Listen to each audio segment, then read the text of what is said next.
The box shook, not from fear, from rage, from the kind of exhaustion that settles into your bones when you've given everything and been told it wasn't enough. Dr. James Carter, 42 years old, single father, unemployed as of 9:47 this morning. His crime? Saving the wrong patient. Inside his wallet, $12.37, just enough for his son's dinner, not enough for the bus ride home. 10 miles stretched ahead under a merciless August sun. His phone screen had been shattered for weeks, the cracks spreading like fractures in his carefully constructed life. He was doing the math, pasta or rice, which would keep 8-year-old Noah fuller, longer, when the sound lipped through the afternoon air. A deafening roar. The ground shook beneath his worn leather shoes. 2 medical helicopters dropped from the sky like avenging angels, wind whipping the world into chaos.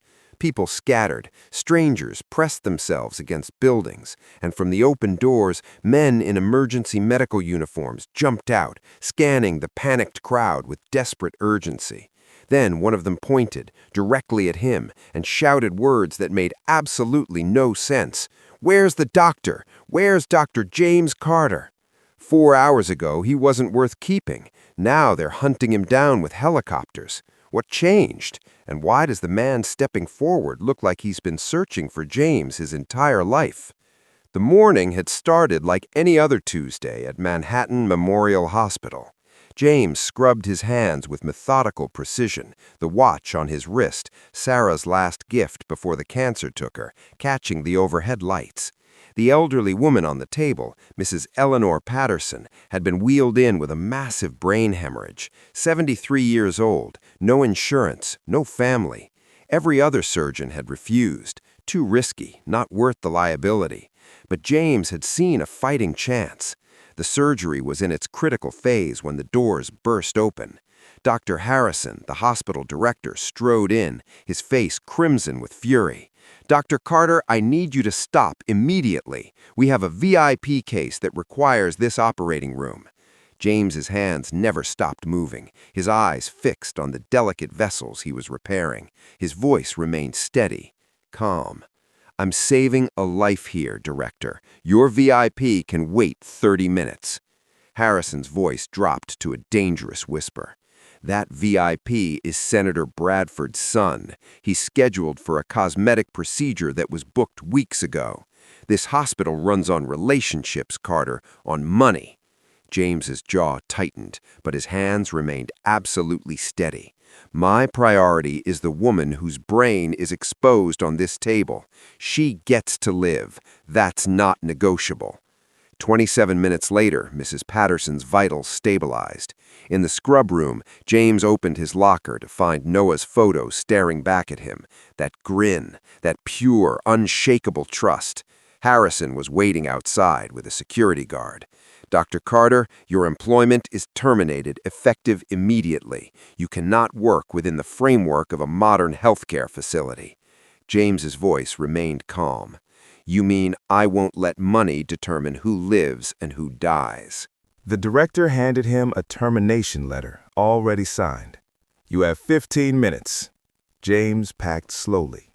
Noah's photo, his medical certificates, thank you cards from patients, one written in a child's handwriting. "Thank you, Dr. Carter, for saving my daddy. Love, Emma, age 6. Colleagues he'd worked beside for 6 years avoided his gaze as if unemployment were contagious. Standing in the hospital lobby, James looked up at the 12-story building where he'd spent 6 years building a life. He remembered his first day, Noah barely 3, Sarah dead only 3 months. Now, at 42, he was starting over. His car had been repossessed 2 months ago when he chose Noah's school fees over the loan payment. The bus would cost $9 round trip. That left $3 for dinner. Noah had asked for pizza that morning. James had promised, knowing it was a lie. The walk would take him through Brooklyn's industrial district, 10 miles in dress shoes never meant for hiking. James adjusted his grip on the box and started walking. Sweat soaked through his shirt within the first mile. The leather shoes rubbed against his heels, blisters forming with each step. He thought about Sarah, about how she'd faced her brain tumor with courage, even when they couldn't afford the surgery. The doctors had been apologetic but firm. Without money, there were no options. That's when he'd made his vow. No one else would die because they couldn't pay. By mile 3, James's throat felt like sandpaper. A convenience store glowed ahead, promising cold water and air conditioning. He stopped at the entrance, feeling the blast of cool air. His hand touched his wallet. $12. If he bought water for $2, that left $10 for Noah's dinner. Still not enough for pizza. He turned away and kept walking. A bus stop appeared ahead. James sank onto the bench, watching people file onto the arriving bus, seeing their relief at escaping the heat. He could have been on that bus, could have been home in 20 minutes. But then Noah would have eaten rice with soy sauce for dinner, again. James stood and continued walking, his legs protesting with each step. At mile 5, James spotted a payphone outside a gas station. He dialed the school with his last quarter. Noah's voice came through, bright and eager.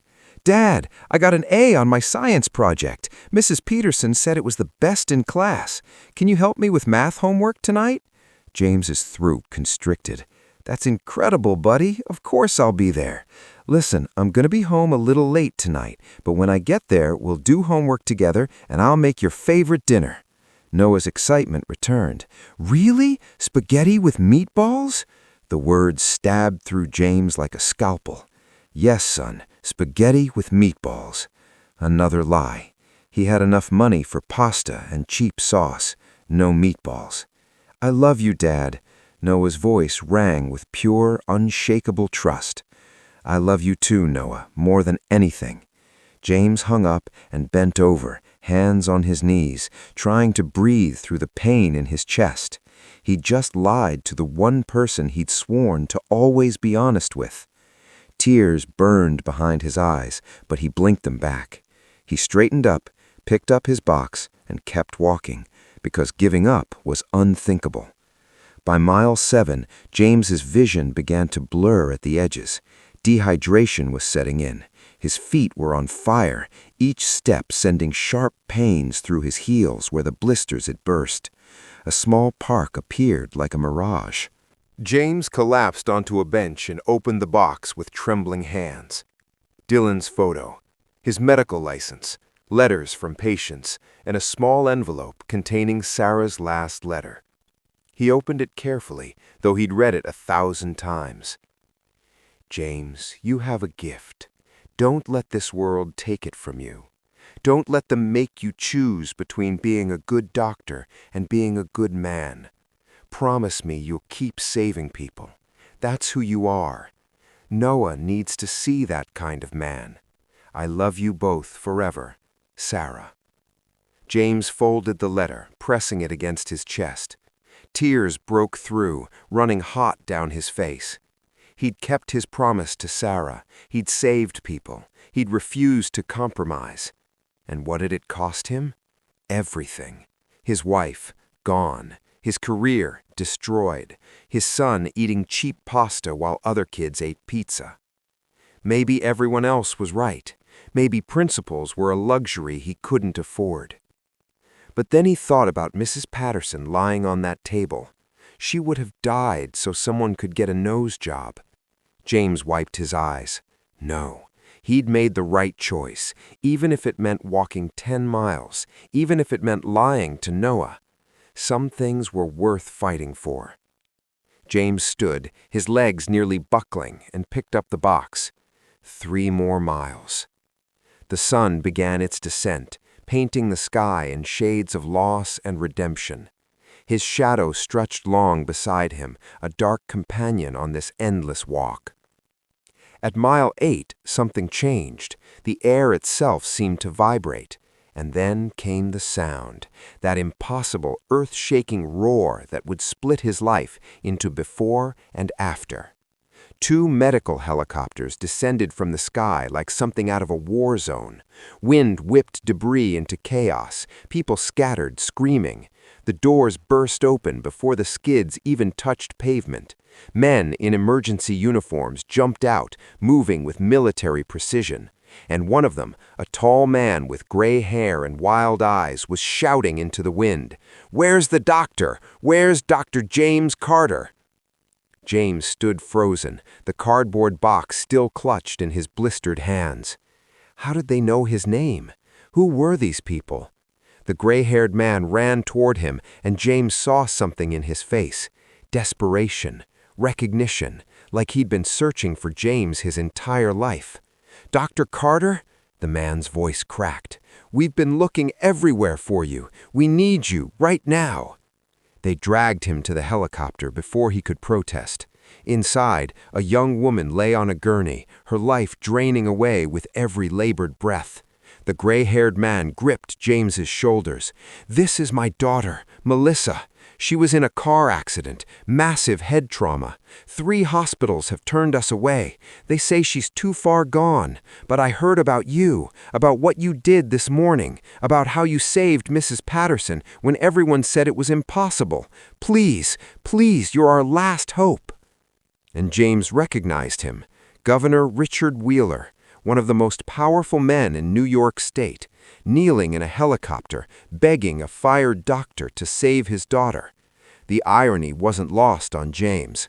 This morning, he wasn't good enough for a hospital that treated people like dollar signs. Now, he was the last hope for a governor's daughter.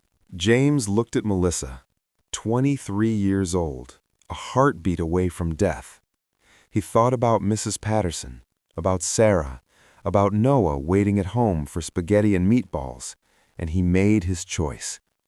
Get me to an operating room, now. They flew to a private surgical center. James scrubbed in, his blistered hands screaming in protest. But the moment he stood over that table, muscle memory took over. For 8 hours, James Carter fought death. He used a technique he'd developed years ago, something most surgeons considered too risky: hyperthermic brain reconstruction, cooling the body to slow cellular death while he repaired the impossible. The team around him worked in awed silence, watching a master at work. At 3:47 a.m., Melissa's vitals stabilized. The impossible surgery was complete. Governor Wheeler broke down sobbing over his daughter's bed. When he finally composed himself, he turned to James with something like reverence. "Dr. Carter, name your price. Anything, everything I have." James thought about the $12 in his wallet, about Noah's dinner, about the lie he'd told. "I need to get home to my son. That's all I need right now." A car service drove him home just as the sun rose. James slipped quietly into the apartment and stood in Noah's doorway, watching the boy breathe. The simple rise and fall of his chest, the trust in his sleeping face, and James felt something he hadn't felt in months: hope. 2 days later, a check arrived, more money than James had seen in his life, but it was the note that mattered. "Dr. Carter, Melissa woke up this morning. The neurologist says she'll make a full recovery. You gave my daughter back to me. I'm also establishing the Carter Free Clinic, fully funded, fully equipped. You'll practice medicine your way. No administrators, no bean counters, just you, saving people who need saving. Your choice to save Mrs. Patterson cost you everything. Let me give you everything back. With eternal gratitude, Richard Wheeler." 6 months later, the Carter Free Clinic opened its doors. State-of-the-art equipment, a dedicated surgical suite, and a mission statement written by James himself. No one turned away, ever. Word spread fast. Patients came from across the city. People who'd been refused care, told they weren't worth saving, that their lives had no value because their bank accounts had no zeros. Noah, now 9, spent afternoons at the clinic doing homework in his father's office. He watched his dad save lives, watched people cry with gratitude, watched his father practice medicine the way it was meant to be practiced, the way Sarah had always believed it should be. One evening, as they locked up together, Noah asked, "Dad, why did you walk home that day? Why didn't you just take the bus?" James knelt down to his son's level. "Because some choices define who we are, buddy. I could have taken the easy way, but then I wouldn't have been the man your mother married, the man I want you to become." Noah nodded, understanding in a way that 8-year-olds shouldn't have to understand. They walked home together, and James realized that every blister, every lie, every impossible mile had led to this moment. Melissa recovered fully. She enrolled in medical school with a singular focus, neurosurgery. She wanted to save people the way James had saved her. Governor Wheeler became the clinic's most vocal advocate, securing funding and support. But the real miracle wasn't the money or the facility. It was what happened inside those walls every single day. People who'd been told they didn't matter found out they did. People who'd been priced out of healthcare found a place that priced them in. And James, the fired doctor who'd walked 10 miles with $12 in his pocket, became the man Sarah had always known he could be. Not because of helicopters or dramatic rescues, because he'd refused to compromise on what mattered most. Years passed. The clinic expanded. Noah grew tall and confident, following in his father's footsteps. The hypothermic reconstruction technique became standard protocol in trauma centers nationwide, and sometimes, late at night, when the clinic was quiet, James would take down that old cardboard box. He'd pull out Sarah's letter, read it one more time, and whisper, "I kept my promise." On the clinic's 2nd anniversary, an elderly man approached James during the celebration. "Dr. Carter, I don't know if you remember me. My wife, Eleanor Patterson. You operated on her 2 years ago, the surgery that got you fired." James remembered. The man continued, voice thick with emotion. "I wanted you to know that Eleanor passed away last month, peacefully, surrounded by family. But she lived 2 more years because of you. 2 years to see her grandchildren grow, to celebrate our 50th anniversary. You gave us that gift." The man's words hung in the air long after he left. James stood at the window, thinking about that scorching afternoon when everything fell apart and came together simultaneously, when helicopters landed and someone shouted his name, when the cost of principles became their validation, when the hardest walk of his life led to the most meaningful destination. Noah graduated medical school with honors. Melissa completed her neurosurgery residency and joined the clinic as James's partner. The model of community-based, patient-first healthcare spread to other cities. And sometimes, when James walked home from the clinic, he remembered that day. The heat, the blisters, the helicopters descending from the sky. But the real moment that mattered hadn't been the dramatic rescue.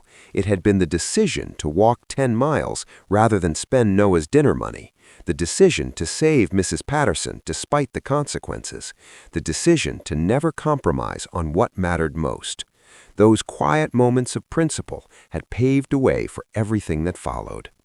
Dr. James Carter never became wealthy or famous in the traditional sense, but he built something that mattered. Raised a son who understood the value of service, practiced medicine the way it was meant to be practiced. In the end, that was enough. That was everything. And late at night, when the clinic was quiet and Noah was sleeping, James sometimes stood at the window, thinking about all the patients yet to come, all the lives still waiting to be saved. This was his life's work. This was his legacy. This was why he'd walked 10 miles with $12 in his pocket. This was why principles mattered. Governor Wheeler had asked that first night, what changed? The answer was simple. Nothing had changed. James had always been this doctor, this father, this man committed to principles over profit. The world had simply given him a chance to prove it. That was the real miracle, not the surgery or the rescue or the dramatic moment. The miracle was that caring about people, about healing, about doing right, those things still mattered. still had power, still could change everything. This was why the fight was always, always worth it. For more videos, please subscribe, like, and comment.